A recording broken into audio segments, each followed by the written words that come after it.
কবিতা হলো ভাবের অবগাহন, অনুভূতির সুরেলা প্রকাশ। আজ আমরা কথা বলবো এমন একজন কবির সঙ্গে, যিনি তার কবিতার মিশে থাকেন সারাটি জীবন, সমাজ ও মানবতার গভীর ভাবনায় তিনি পাঠককে দিয়ে থাকেন প্রচুর আনন্দ। যার গভীর ভাবনার মাধ্যমে পাঠকের হৃদয়ে দাগ কেটেছে, আজকের এই আলাপে আমরা জানব তার সমস্ত হৃদয়ের কথা। চেষ্টা করব কাব্যজগতের অনুপ্রেরণা, সৃষ্টি প্রক্রিয়া এবং সাহিত্যের প্রতি তার দৃষ্টিভঙ্গি। কবি জনাব মোহাম্মদ মুস্তাফিজুর রহমান, তার সঙ্গে আজকে আমরা আলাপচারিতায় আছি। তিনি হচ্ছেন একজন পেশায় চিকিৎসক এবং রংপুরের কৃতি সন্তান, বিশিষ্ট কবি ও সাহিত্যিক জনাব মোস্তাফিজুর রহমান। আপনাকে জানাচ্ছি আন্তরিক অভিনন্দন ও স্বাগতম। ধন্যবাদ। আপনাকে একটা প্রশ্ন করতে চাই, আপনার ব্যক্তি জীবনটা একটু শুরু করতে চান? আমার ব্যক্তিগত জীবন, আমি একজন চিকিৎসক, চক্ষু চিকিৎসক।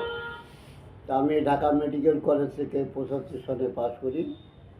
তো আমার এই যে লেখালেখি বিষয়ে আমার ছাত্র জীবন থেকে আমি এটা লিখি, কিন্তু কখনো কোথাও প্রকাশনা বা কোনো এটা কালেকশন করি নাই। এটা ওই কখনো লিখে ছিঁড়ে ফেলছি। তো আমি যখন সৌদি আরব যাই, সৌদি আরব যাওয়ার পরে প্রচুর সময় পাই, তো ওই সময়ের মধ্যে আমি কবিতা লেখা শুরু করি। আর আমার জীবনের প্রথম কবিতা আমি ছাত্র জীবনে স্কুলের ম্যাগাজিনে একটা কবিতা লিখছিলাম। আপনার কবিতা প্রথম কবে এবং কোথায় প্রকাশ হয়েছিল? প্রথম কবিতা প্রকাশ হয় আমার স্কুল জীবনে। আমি যখন ক্লাস 7-এ পড়ি, তখন আমার স্কুল ম্যাগাজিনে প্রকাশ হয়। ওই কবিতার নাম আমি বাবু। আমি কি বলবো না কবিতাটা? হ্যাঁ, বলেন। আচ্ছা। আমি বাবু, আমি হয়েছি কাবু, কলা খাই কাঁদি কাঁদি, কাঁঠাল খাই গোটা, আউশ ধানের পান্তা খেয়ে পেটটি আমার মোটা। এইটা হলো আমার প্রথম কবিতা, স্কুল জীবনে ছাপানো হয় স্কুল ম্যাগাজিনে। ধন্যবাদ আপনাকে। আপনার এ যাবত কয়টি গ্রন্থ বের হয়েছে? এ পর্যন্ত আবার 2টা বই বেরিয়েছে। একটা হলো পর্ণকুঠি, আর একটা হলো জোর কদমের গাছ। আপনি ওইদিকে দেখান একটু। আচ্ছা, এই জোর কদমের গাছ আর একটা হলো পর্ণকুঠি। ধন্যবাদ আপনাকে। দর্শকদের উদ্দেশ্যে আপনি যদি কোনো কবিতা আবৃত্তি করে শোনান একটা। আচ্ছা, ঠিক আছে। আমি পর্ণকুটির থেকে একটা কবিতা আবৃত্তি করি।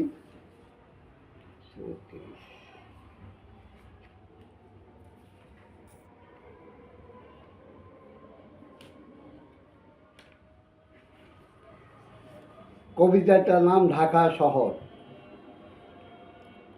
ঢাকা শহর জাহাঙ্গীর নগরে, পরিপূর্ণ মসজিদ আর মিনারে।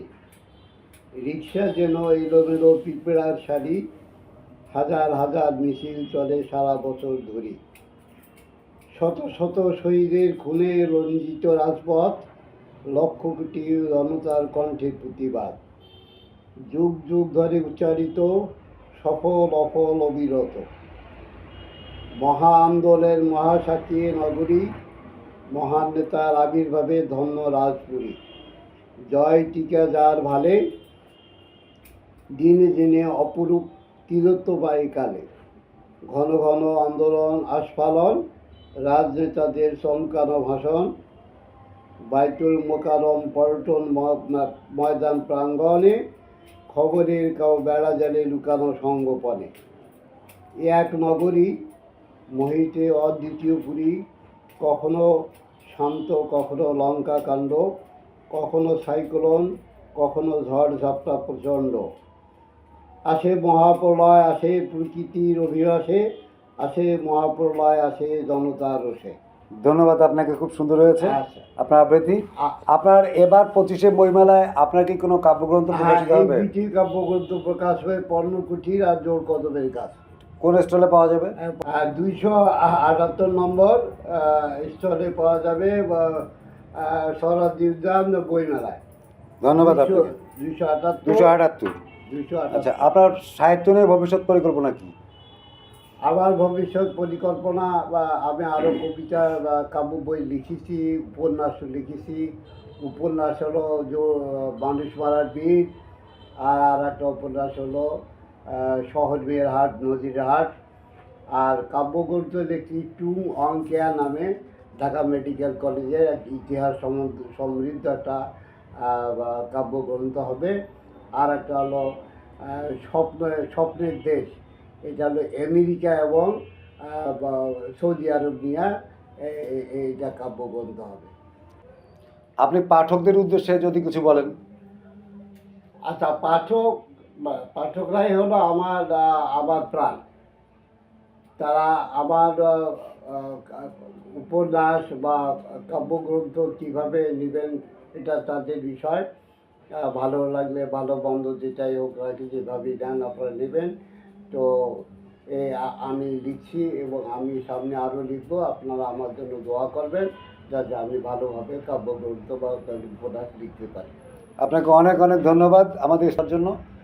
আসসালামু আলাইকুম। ওয়ালাইকুম।